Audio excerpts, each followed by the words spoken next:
माँ की डायरी से उनके भावोद्गार चल रहे हैं, तो अभी लेख के रूप में है। ये बहुत छोटे छोटे निबंध हैं, तो आज 2 निबंध लेंगे हम, 2 लेख। पहले का शीर्षक है अंतर की आवाज, यानी वो आवाज जो भीतर से निकलती है, अंतःकरण से। वो आवाज हम सबको मालूम है, एक आवाज मुख से निकलती है और एक आवाज आवश्यक नहीं कि मुख से बोला जाए, भीतर ही भीतर एक आवाज निकलती है। तो उसके संदर्भ में बातें हैं।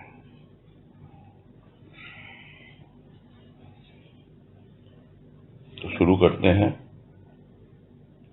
इसमें कह रहे हैं, हे ईश्वर, तुम कौन हो, कहां हो, कब आओगे?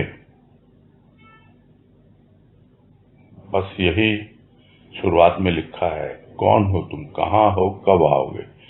ये अंतर से एक आवाज उठती है भक्त के, जो वो भक्ति में लगता है और जानना चाहता है कि ईश्वर कौन है, कहाँ रहता है और किस प्रकार और कब मेरे जीवन में आएगा। तो इसलिए सीधा उसी से वार्तालाप कर रहा है और अपने भीतर ही भीतर उससे बातें कर रहा है, पूछ रहा है, कौन हो तुम, कहाँ हो, कब आओगे मेरे जीवन में। फिर भी उसे प्रतीक्षा नहीं होती है। क्या कहता आगे? मुझे पूर्ण विश्वास है एक दिन तुम आओगे, काल महाकाल बनकर, और मुझे अपने हाथों पर उठाकर ले जाओगे। यानी पूरा विश्वास है कि तुम आओगे अवश्य, एक न एक दिन। हो सकता है जीते जी आ जाओ इस जीवन काल में, हो सकता है इस जीवन काल में नहीं आए तो कम से कम जो मेरा अंतिम समय आए, वहां उस अवस्था में तुम महाकाल बनकर, यानी वो शिव का रूप लेकर आओ, मेरे सामने आओगे।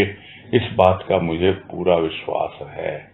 यानी यह जो जीव है वो उठा लिया जाएगा उस शिव के द्वारा, यह विश्वास है मुझे।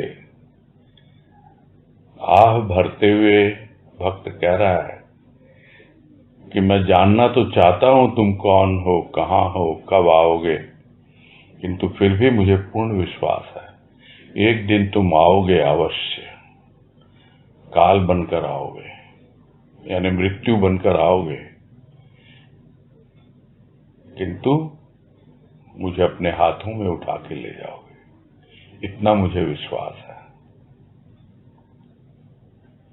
आगे है, मेरे भार से कहीं तुम्हारे कर कमल दुख न जाएं, इसलिए मैं चाहती हूं कि मैं बिल्कुल सूक्ष्म, अत्यंत निर्भर हो जाऊं, तब तक जब तक तुम आओ।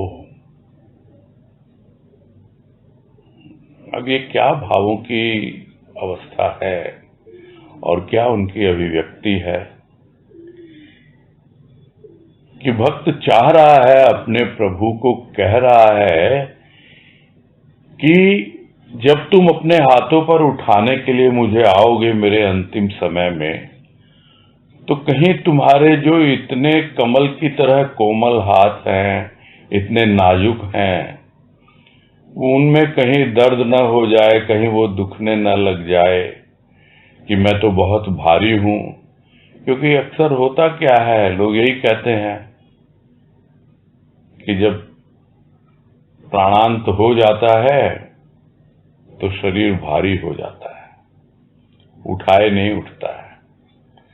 किंतु क्या वो ले जाने वाला उस स्थूल शरीर को लेके जाता है?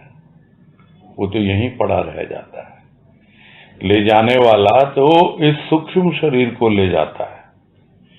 इसलिए मैं चाहती हूं कि मैं बिल्कुल सूक्ष्म हो जाऊं, इतना सूक्ष्म हो जाऊं कि हल्के फुल्के एकदम तुम्हारे कमल जैसे हाथ जो है इतने कोमल है, इतने हल्के फुल्के, उससे भी हल्की फुल्की हो जाऊं, एकदम निर्भर हो जाऊं कि मुझ में कोई भार हो ही नहीं, कोई वजन हो ही नहीं।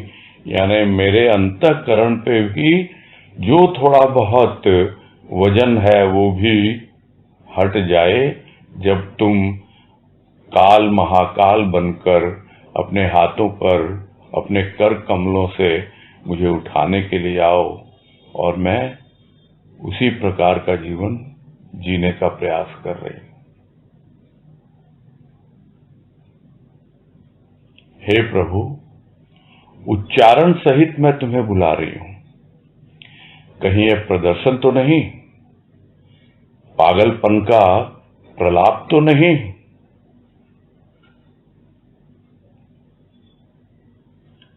उच्चारण सहित बुला रही हूं, यानी जोर जोर से आवाज देके बुला रही हूं मैं।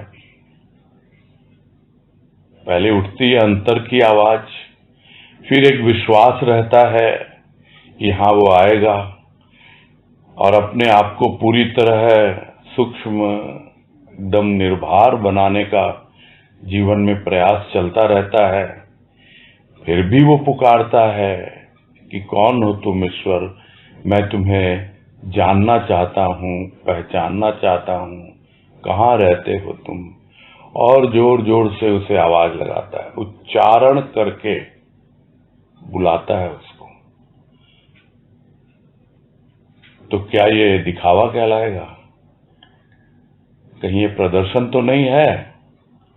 और या फिर मैं ये अनुभव कर रही हूं कि मेरे अंतर की आवाज तुम तक नहीं पहुंच रही, तुम कोई उत्तर ही नहीं दे रहे उस आवाज का। मेरी जिज्ञासा जो भी है, तुम आओगे कि नहीं आओगे, इसीलिए तो बुला रही हूं तुमको बार बार, और तुम्हारी ओर से कोई जवाब नहीं आ रहा। तो एकदम पागलपन में ही मैं कुछ उल्टा सीधा अंट शंट बोल रही हूं, कहीं ये वो तो नहीं? तो भक्त कुछ भी कहता है और उसे यही लगता है कि वो तो उसके प्रेम में पागल है। जो कुछ भी उच्चारण कर रहा है, जो कुछ भी उसको कहता है, बोलता है, मुख से बोलता है या अपने अंतर की आवाज में बोलता है, तो यही लगता है कि बस मैं तो पागल हुए जा रही हूं,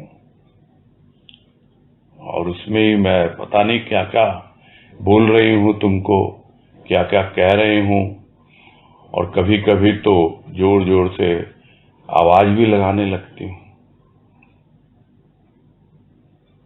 तो क्या है ये? मुझे समझ में नहीं आ रहा कि क्या मैं प्रदर्शन कर रही हूं अपने प्रेम का, और या फिर उस प्रेम में इतना पागलपन आ गया है कि मैं जो मन में आए बोले जा रही हूं। खैर, पागलपन का प्रलाप ही सही है तो प्रभु के लिए। प्रभु के लिए तो मुझे पागल होना भी स्वीकार है। कम से कम सांसारिक पागलपन से तो रक्षा होगी। प्रभु के लिए पागल हो जाऊं, दीवानी हो जाऊं, यही तो मेरी इच्छा है। तुम मेरी इच्छा को स्वेच्छया कब स्वीकार करोगे?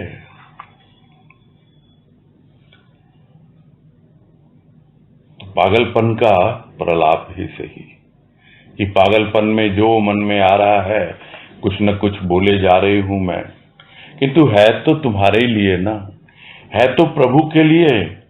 और तुम तो शब्दों पे ध्यान नहीं देते, तुम तो भीतर की भावना पे ध्यान देते हो कि किस भावना से यह मुझे पुकार रहा है, किस भावना से यह मुझे बुला रहा है, आवाज लगा रहा है। जिसके लिए भी है तो प्रभु के लिए ही ना। कैसे भी बोलो, किसी भी भाषा में बोलो, मुंह से मत बोलो, भीतर से ही बोलो, किंतु यदि पागलपन भी है उसके लिए तो वो स्वीकार है भक्त को, और उससे बढ़िया पागलपन क्या हो सकता है। यही कह रहे हैं कि मुझे तो पागलपन भी स्वीकार है, पागल होना स्वीकार है। कम से कम इस बहाने जो मैं अब दुनिया के पीछे पागल हूं, उसके पीछे दौड़ रही हूं, उन सब से तो बच जाऊंगी ना मैं। सांसारिक पागलपन से तो रक्षा होगी ना। जब तुम्हारे लिए पागल हो जाती हूं तब न पता लगता है कि सांसारिक पागलपन से मेरी रक्षा हो रही है। नहीं तो पहले सांसारिक वस्तुओं के पीछे पागलों की तरह दौड़ती थी, उन संबंधों के पीछे, उन रिश्तों के पीछे, उन लोगों को बहुत कुछ समझती थी। उससे रक्षा हो गई अब, या हो जाएगी अगर पागलपन हो तो भी। बस यही तो मेरी इच्छा है कि मैं पागल हो जाऊं, दीवानी हो जाऊं प्रभु के लिए।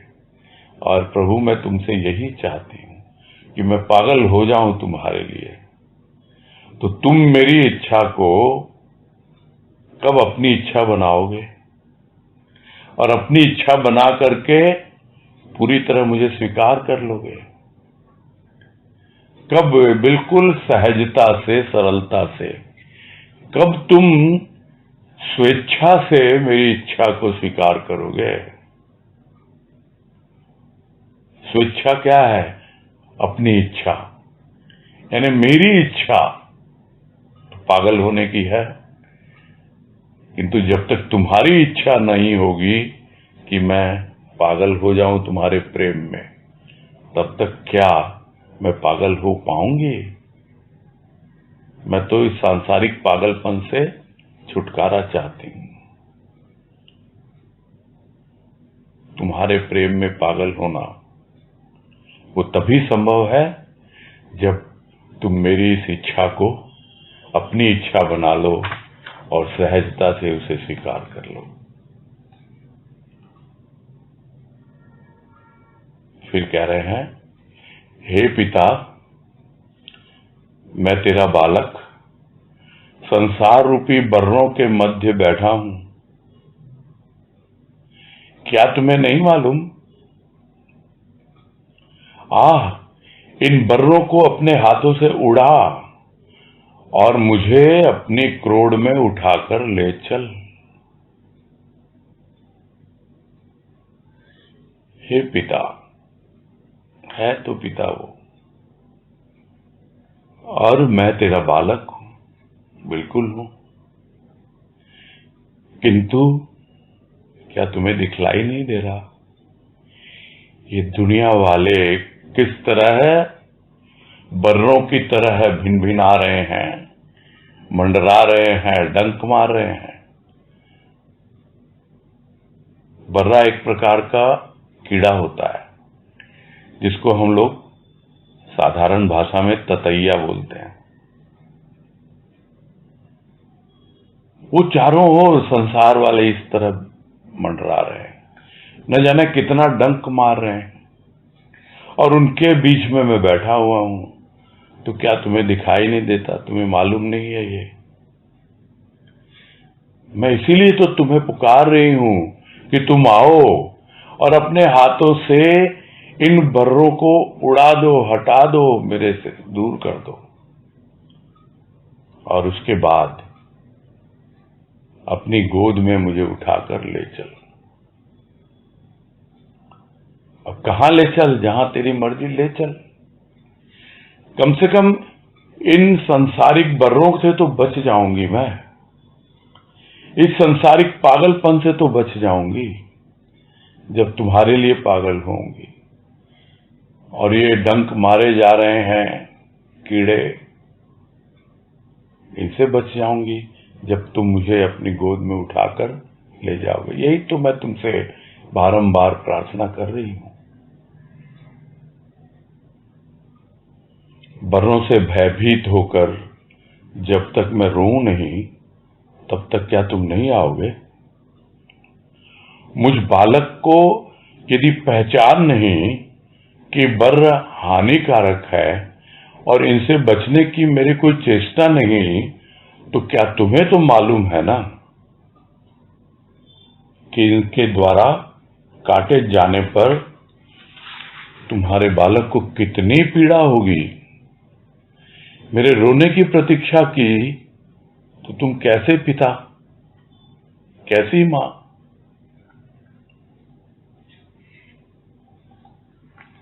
तो इन बर्रों से भयभीत होकर जब तक मैं रोऊं नहीं, इनके डंक मारने तक मैं इस पीड़ा से परेशान न हो जाऊं, तब तक क्या तुम मुझे अपनी गोद में उठाने के लिए नहीं आओगे क्या? भाई मैं तो छोटा सा बालक हूं, मुझे इन सब की कोई पहचान नहीं है। जिन लोगों के मध्य में हूं, इन सांसारिक लोगों के बीच में, अब किस प्रकार से ये बर्रे बनकर और मुझे हानि पहुंचा रहे हैं, मुझे इसकी पहचान नहीं है। और पहचान नहीं है तो फिर मैं इनसे बचने की कैसे चेष्टा करूं? कोई चेष्टा भी नहीं कर पा रहा। किंतु तुम्हें मालूम है ना, तो क्या तुम्हें मालूम है? बिल्कुल है। इनके द्वारा काटे जाने पर तुम्हारे बालक की क्या अवस्था होगी, कितनी पीड़ा होगी। वो पीड़ा मैंने झेली है, वो दंश मैंने झेला है, इसीलिए तो तुम्हें पुकार रही हूं।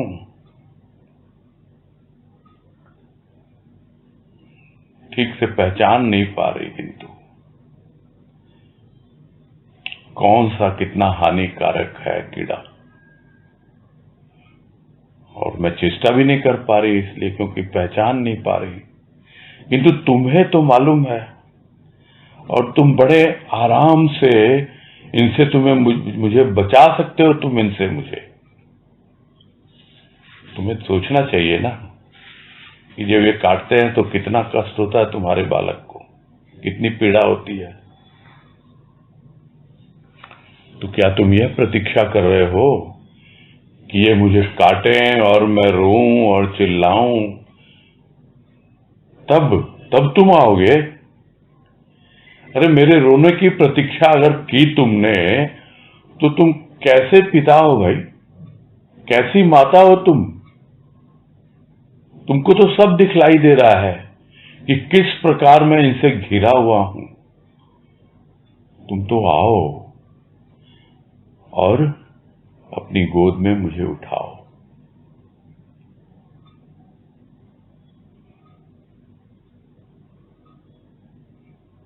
आगे है, मैं तो काटने पर रोऊंगी, पीड़ित होने पर तुम्हें दवा करनी होगी, अतः पीड़ा से पूर्व ही रक्षा क्यों नहीं करते?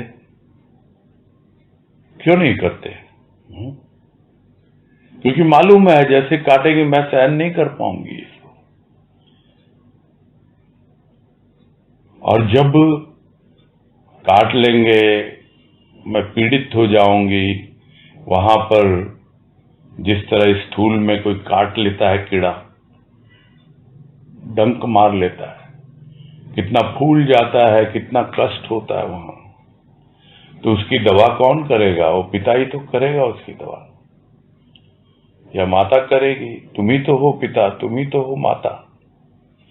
तो अगर सांसारिक इस तरह स्थिति परिस्थिति, ये लोग और इन सब विचारों से मुझे कष्ट होगा और मुझे काटेंगे ये विषय विकार, अपना जहर मुझ तक पहुंचाने का प्रयास करेंगे, तो दवा तो तुमको ही करनी होगी ना।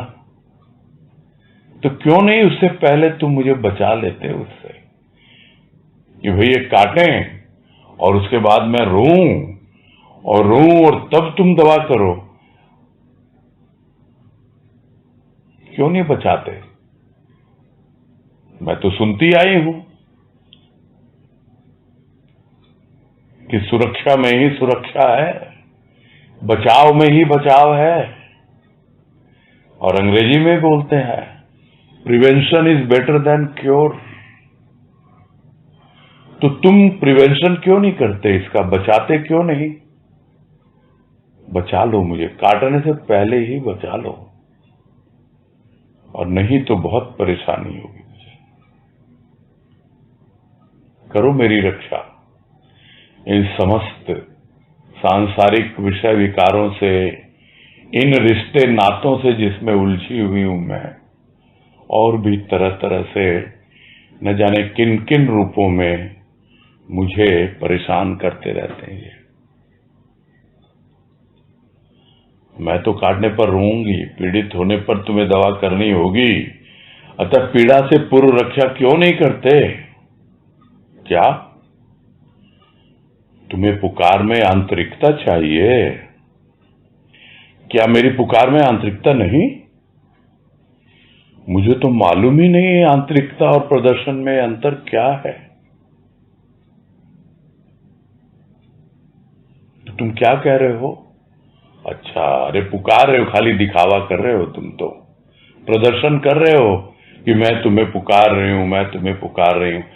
अरे तुम्हारी पुकार में आंतरिकता नहीं है, ये कहना चाह रहे हो तुम कि मेरी पुकार में आंतरिकता चाहिए, मैं अंतर की आवाज निकालूं, भीतर की गहराई से तुम्हें पुकारूं, क्या वो चाहिए तुम्हें?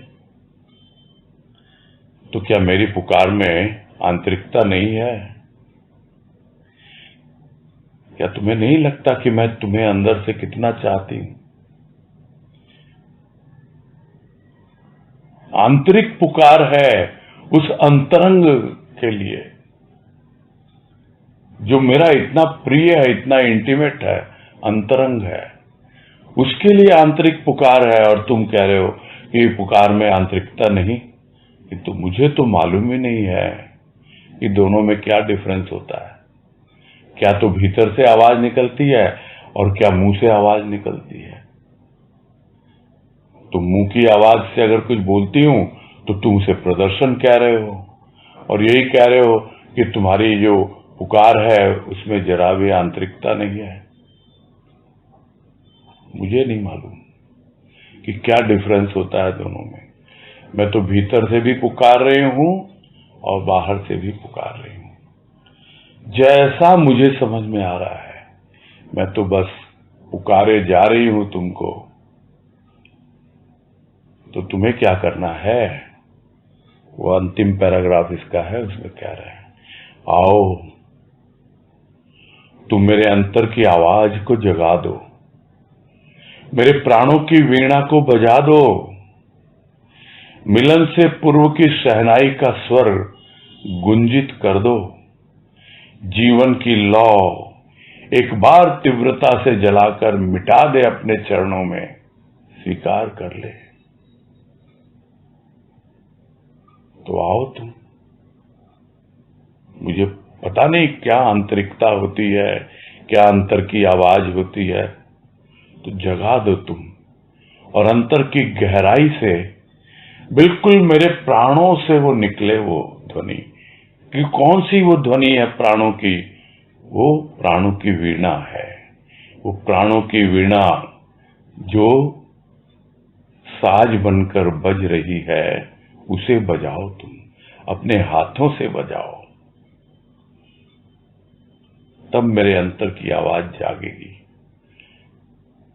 और मुझे उस वीणा में एक शहनाई का स्वर दिखलाई देगा, सुनाई देगा कि अरे वो आ रहा है, मुझे उसकी बारात आ रही है, वो मुझसे मिलने आ रहा है, वो मेरा वरण करने आ रहा है। तो मिलन से पूर्व की शहनाई का स्वर उसमें गुंजा दो तुम। एक ऐसी अंतर की आवाज जगाओ जो प्राणों से निकले और प्राणों की वीणा को बजा दे, और कुछ ऐसी शहनाई का स्वर गुंजित कर दे।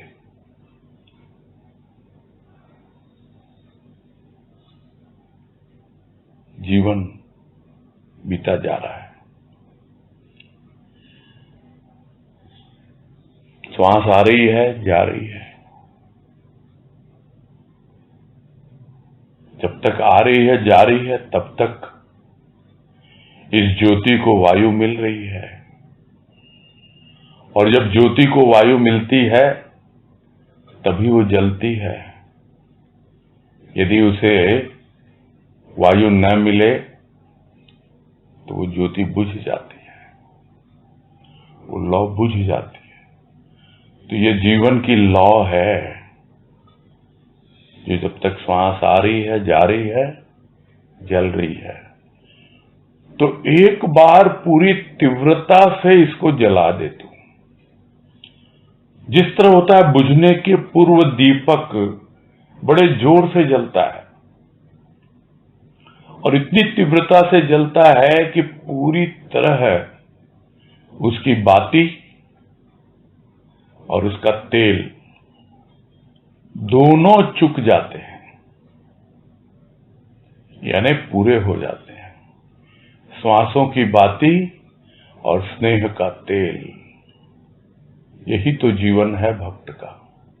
इसी की जीवन लौ तो प्रज्वलित होती है और इतनी तीव्रता से जलाकर मिटा दे और अपने चरणों में समा ले मुझको।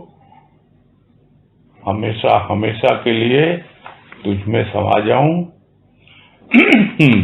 और मुझे विश्वास है कि वो घटित होगा। तुम एक दिन आओगे, अवश्य आओगे, काल महाकाल बनकर आओगे और अपने हाथों से उठाकर मुझे ले जाओगे।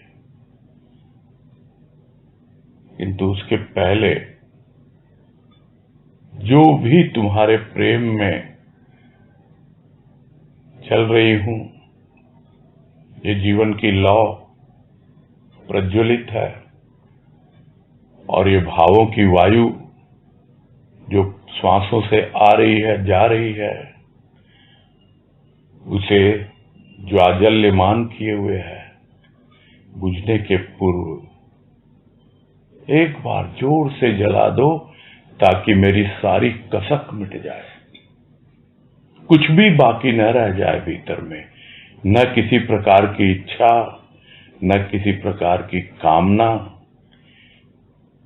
यानी मेरे अंतर की आवाज इतनी गहराई से प्राणों से उठे और वो आवाज तुम्हारी आवाज में समा जाए,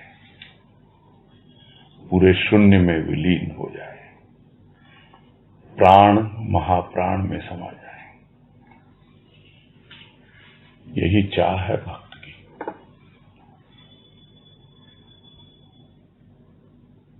तो ये लेख अंतर की आवाज यहां पूरा हो गया। अब अगला शुरू करते हैं। यह भी छोटा सा ही है और इसका शीर्षक दिया गया है क्षुद्रता का अतिक्रमण।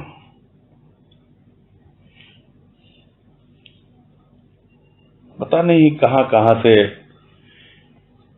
ये शीर्षक भी आ जाते हैं, और जैसा भाव गुरुदेव देते हैं लिख दिया जाता है उसका नाम, कि जब तक हम अपनी क्षुद्रता का अतिक्रमण नहीं करेंगे तब तक कैसे महान तक पहुंचेंगे।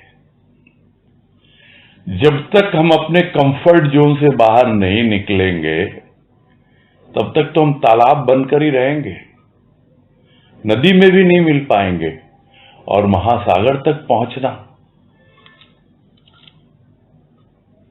तो जब तक प्राणी अपनी क्षुद्रता को छोड़ने के लिए तैयार नहीं होता, जब तक उसका अतिक्रमण नहीं करता,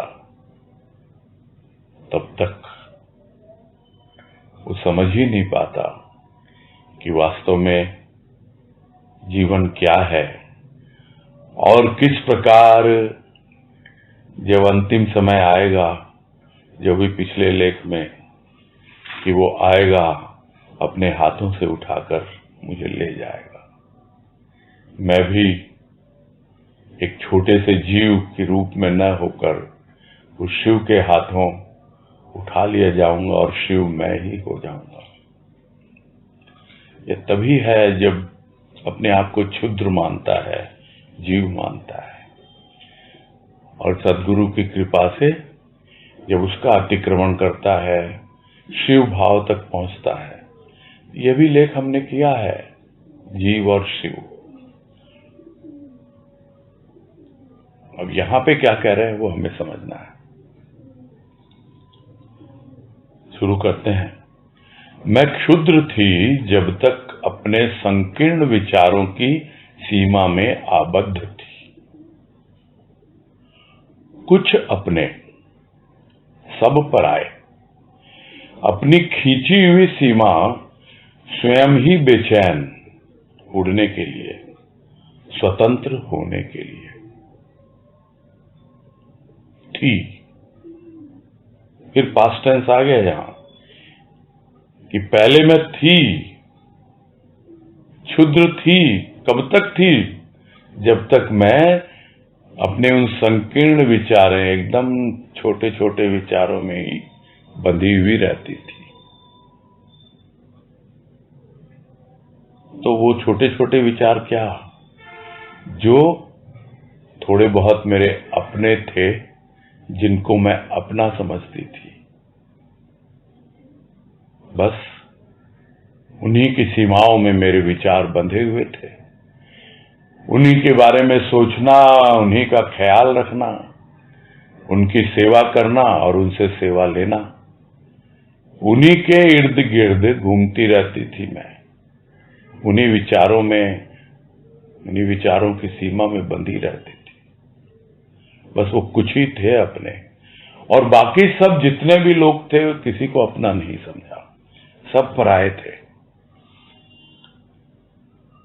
और ये सीमा रेखा किसने खींची? स्वयं मैंने ही तो खींची। किंतु फिर भी भीतर थी एक बेचैनी। वो बेचैनी थी उड़ने के लिए, बाहर निकलने के लिए पिंजरे से। पता लग गया खुद को कि पिंजरे के पंछी रे, तेरा दर्द न जाने कोई। इतना भीतर बेचैनी, इतना दर्द कि उन सीमाओं का अतिक्रमण करने के लिए, स्वतंत्र होने के लिए, पिंजरा तोड़ के बाहर आने के लिए एक स्वच्छंद आकाश में उड़ान भरने के लिए बेचैनी। और किसी और ने उस पिंजरे में नहीं रखा था मुझे, मैंने स्वयं ही सहर्ष स्वीकार किया था। क्यों? क्योंकि बचपन से यही देखा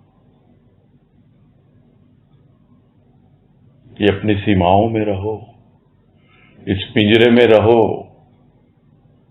और पिंजरा मुझे प्रिय हो गया। और अब मैं उन सीमाओं का अतिक्रमण करने के लिए, उड़ने के लिए, स्वतंत्र होने के लिए बेचैन।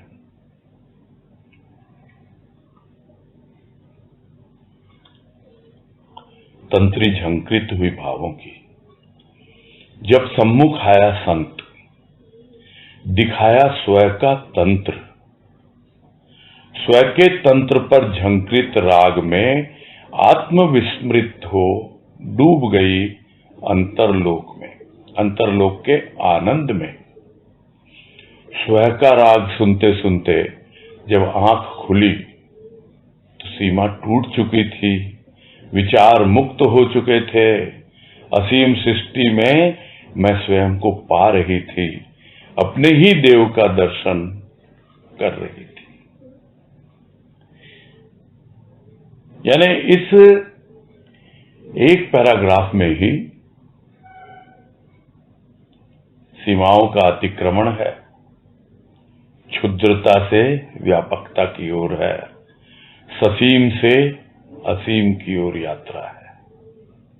तो वो कैसे हुई वो बतला रहे हैं कि तंत्री झंकृत हुई। कौन सी तंत्री? भावों की। यानी जो सोए हुए साज थे उसको बजाया। किसने बजाया? उस संत ने। और इतना ही नहीं, स्व का तंत्र दिखलाया, स्व का तंत्र की देख तू तेरे भीतर क्या है। ये सब कुछ संचालित करने वाला वो तू कौन है, तू वो तेरा स्व, तू उसको पहचान, दिखला दिया कि इसी का तंत्र चल रहा है तेरे भीतर। लोग तो कहते हैं सब कुछ तेरा ही किया कराया है, यानी कर्मों पर जोर देते हैं। वो कर्म बने कहां से, किसने करवाए? तो फिर कहते हैं मन बुद्धि चित्त अहंकार इन सब के वशीभूत होके करे। तो वो मन बुद्धि चित्त अहंकार को कौन कंट्रोल कर रहा है, वहां किसका तंत्र चलता है, ये तुझे मालूम नहीं। तंत्र क्या है? तंत्र यानी राज, जिसको कहते हैं स्वतंत्र। एक ऐसा तंत्र जिसे कहते हैं भारत स्वतंत्र हो गया, अब अपना ही राज है। फिर कहते हैं गणतंत्र, तो वो गण कौन है? वो जनता है। तो एक एक सूक्ष्म से सूक्ष्म जो भाव विचार भीतर उठते हैं, जब भावों की तंत्री झंकृत होती है, तब उस स्व के तंत्र पर जो राग झंकृत होता है, उसमें पूरी तरह अपने आप को भूल जाता है भक्त। वो आनंद कहीं बाहर का नहीं है, वो अपने भीतर का आनंद, आंतरिक आनंद, अंतरलोक का आनंद। उसमें पूरी तरह खो गए, उसमें पूरी तरह डूब गए। कब? जब संत ने भावों की तंत्री जगाई, स्व का तंत्र दिखलाया। और फिर राग भी किसका सुनाया? स्व का। तो उसका राग सुनते सुनते जब होश में आए, जब आंखें खुली, तो सीमा टूट चुकी थी, सीमाओं का अतिक्रमण हो चुका था। तंत्री झंकृत हुई भावों की, प्रेम की अनुभूति तो थी ही, भाव की अनुभूति।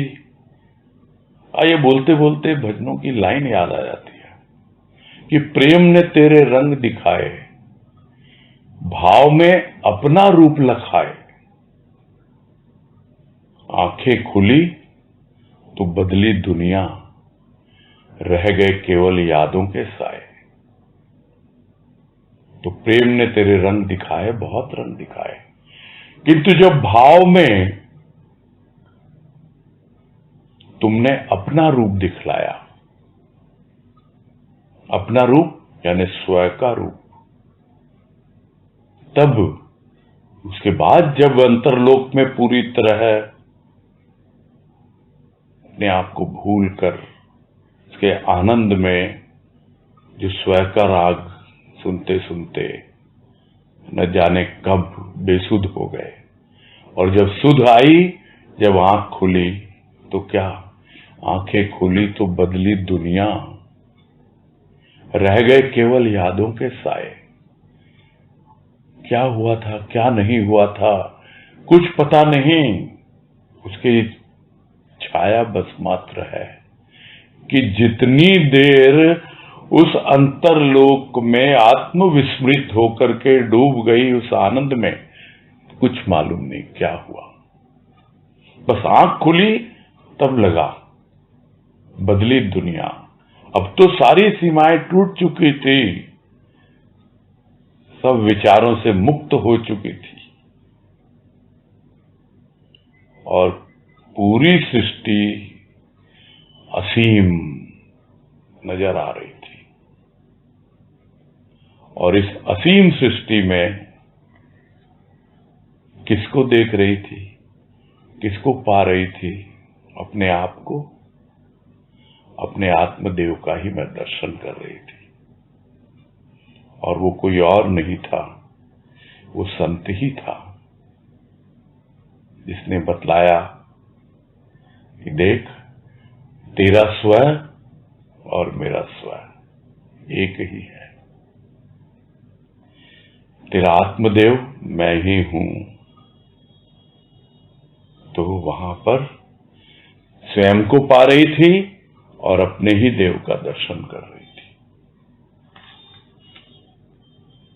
आगे है, किसे पराया कहूं अब तो सभी अपने हैं। अपनों की सीमा स्वप्न थी, अपना असीम रूप ही सत्य है। मैं अब क्षुद्र कहां, महान हूं, महान की हूं। तो अब किसे कहूं मैं अपना, किसे कहूं मैं पराया।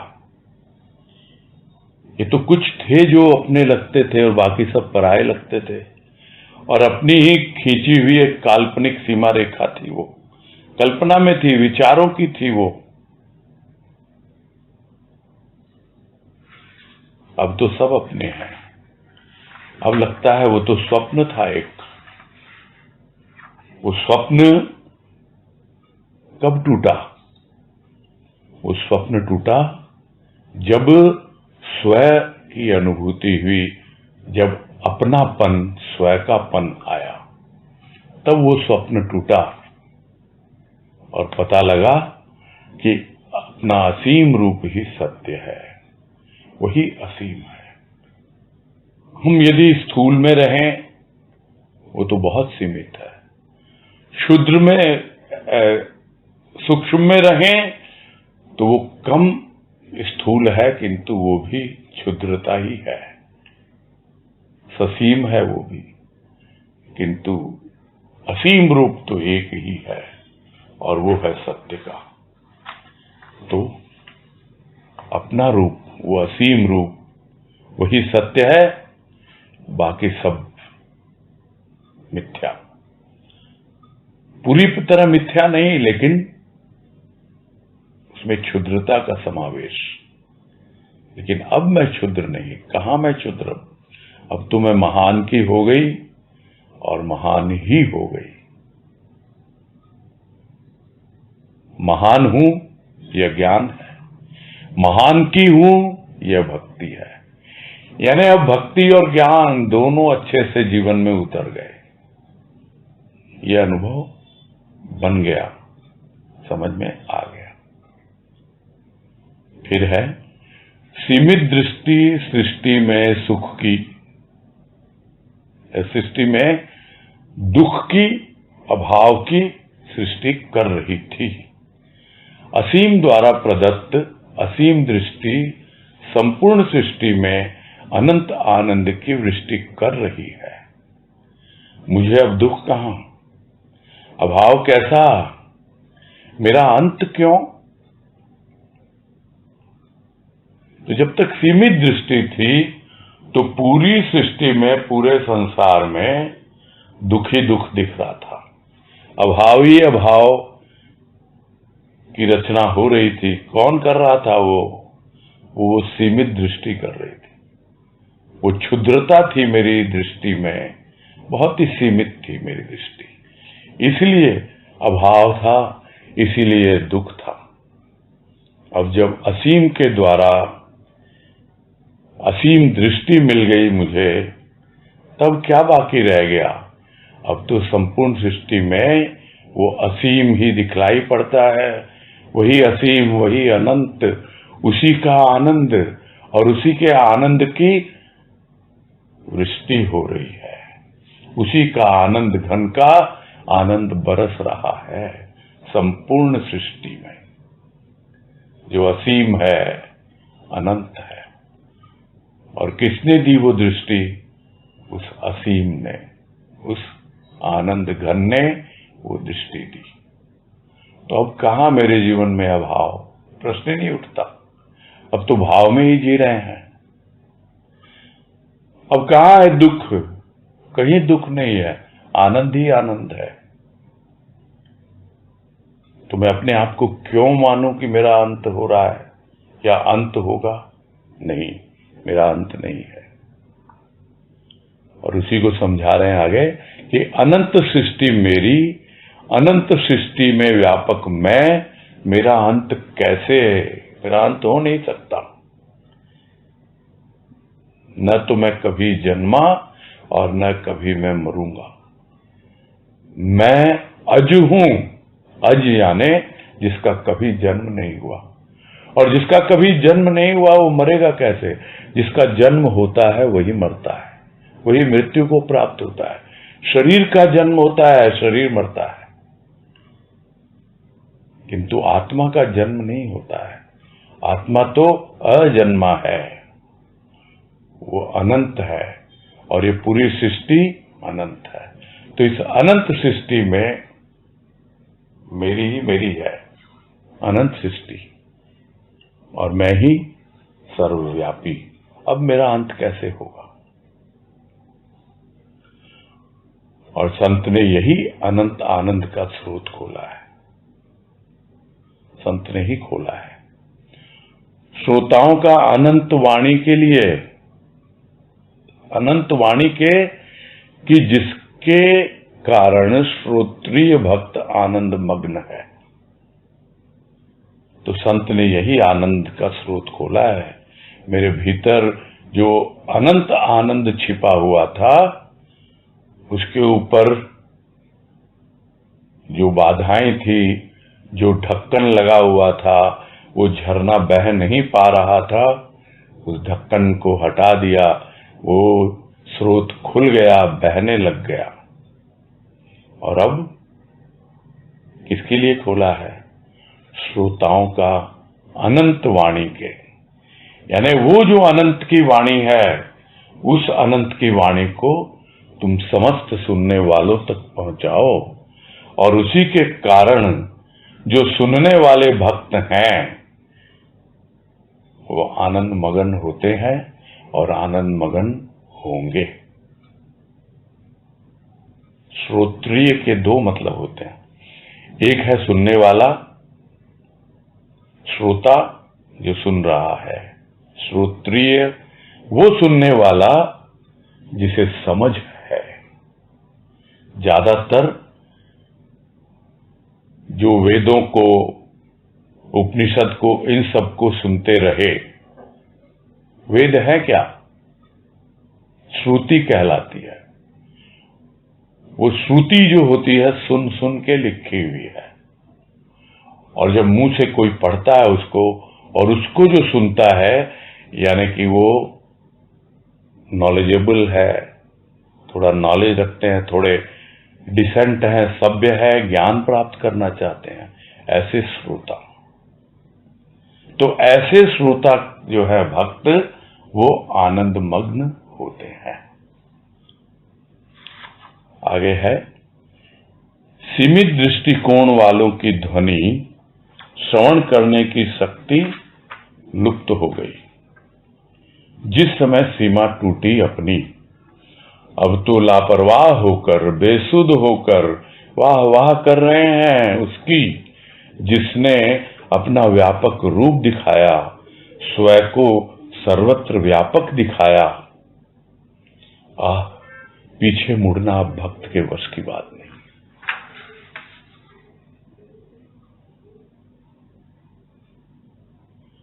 तो पहले सुनते थे सीमित दृष्टिकोण वालों की ध्वनि, और उनकी ध्वनि का श्रवण करने की शक्ति अब नहीं है। अब ये क्षमता नहीं है कि फिर से ऐसे लोगों की ध्वनि सुने, ऐसी बातें सुने जो सीमित दृष्टिकोण वाले हैं।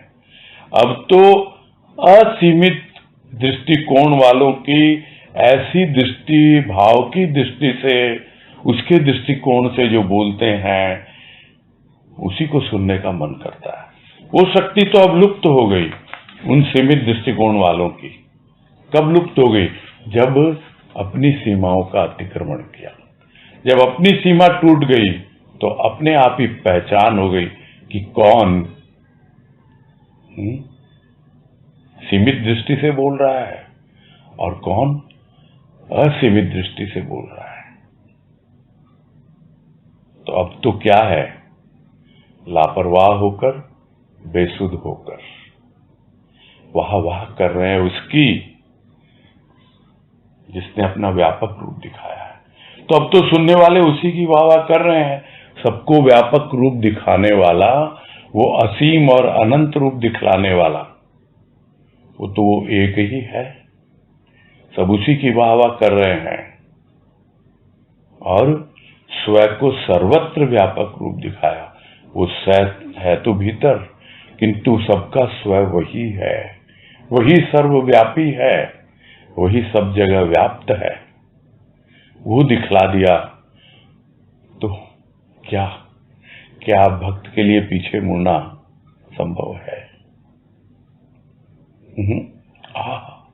आह भरता है भक्त, नहीं भाई अब पीछे मुड़ना संभव नहीं, मेरे वश में नहीं। अब तो मैं छोड़ आए वो दुनिया, छोड़ आए वो गलियां, वो क्षुद्रता में जीते थे, संकीर्ण पतली पतली गलियां ढूंढते थे अपने आप को बचाने के लिए। अब तो खुला आकाश है, असीम है, अनंत है। अब भक्त के वश की बात नहीं है पीछे मुड़ना। और ये इस लेख का अंतिम पैराग्राफ है। कभी केवल आंख मूंद कर ही अंतरलोक के आनंद का अन्वेषण करती थी। अंतर मन में प्रतिष्ठित देव के दर्शन की झांकी लेती थी, हृदय में ही नहीं दृष्टि में भी, दृष्टि में ही नहीं सृष्टि में भी। जब मेरा देव विद्यमान है तो आंख खुली रहे या बंद, प्रतिपल प्रत्येक स्थान पर एक उसी का तो दर्शन है। पूजा प्रभु की आंख मूंद कर ही नहीं, खुली आंखों से भी पूजा हो रही है।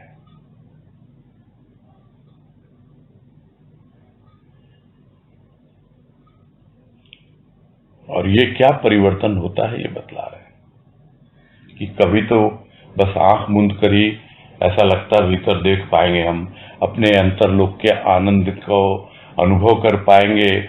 उसकी खोज करती थी, कभी अपने अंतरलोक में अंतर्मन में प्रतिष्ठित देव के दर्शन की झांकी लेती थी, हृदय में ही नहीं दृष्टि में भी लेती थी। पता था कि प्रभु बैठे हृदय मंदिर में, नित निरखूं पुलकित हूं, पाऊं प्यार तेरा अंतर में, नमन करूं हर्षित हूं। ये भी भजन की पंक्तियां। ये था अपने अंतर का आनंद, ये अंतर के आनंद की खोज, उस अंतर मन में प्रतिष्ठित देव के दर्शन, उस देव की झांकी। तो हृदय में ही नहीं है, अब तो दृष्टि में आ गया वो, क्योंकि वो भाव पहले हृदय में था, अब वो भाव इस स्थूल दृष्टि में भी आ गया, और स्थूल दृष्टि में नहीं पूरी सृष्टि में आ गया। और वो दिखला रहा है कि मैं ही तो हूं सब जगह। और यही तो कहते हैं गुरुदेव की वाणी में, मेरी आंखों में देख, मेरी आंखों से देख, मुझे देख, मैं ही सर्वत्र व्याप्त हूं। तो जब मेरा देव विद्यमान है पूरी सृष्टि में, तो फिर क्या फर्क पड़ता है आंख खुली रहे या बंद, उसी का ही तो दर्शन हो रहा है। अब क्या आंख बंद करके ही प्रभु की पूजा होगी क्या? अरे खुली आंखों से भी पूजा हो रही है अब तो हर हाल में बस उसी की पूजा। क्यों? क्योंकि अब और न दूजा, वही भीतर वही बाहर। दूजा कौन है प्रभु? उसका एक रूप था पहले, एक नाम था। अब कौन है? अब है वो भाव, वही भाव हृदय में, वही भाव इन आंखों में, और वही भाव सर्वत्र सृष्टि में दिखलाई देता है। तो उसकी आंखों में देखा, भाव मिला, उसकी आंखों से देख रहे हैं, भाव से। जब भाव से देख रहे हैं तो मुझे देख, बस उस भाव को ही देख रहे हैं। अब आंखें खुली हों या बंद हों, पूजा तो उसी की हो रही है। हर अवस्था में पूजा और न दूजा, यानी अब भाव के अलावा और कुछ नहीं। जिसको गुरुदेव कहते हैं एक वाणी में, भाव भावे और कुछ न सुहावे। बस इसके साथ ही पूरा करते हैं।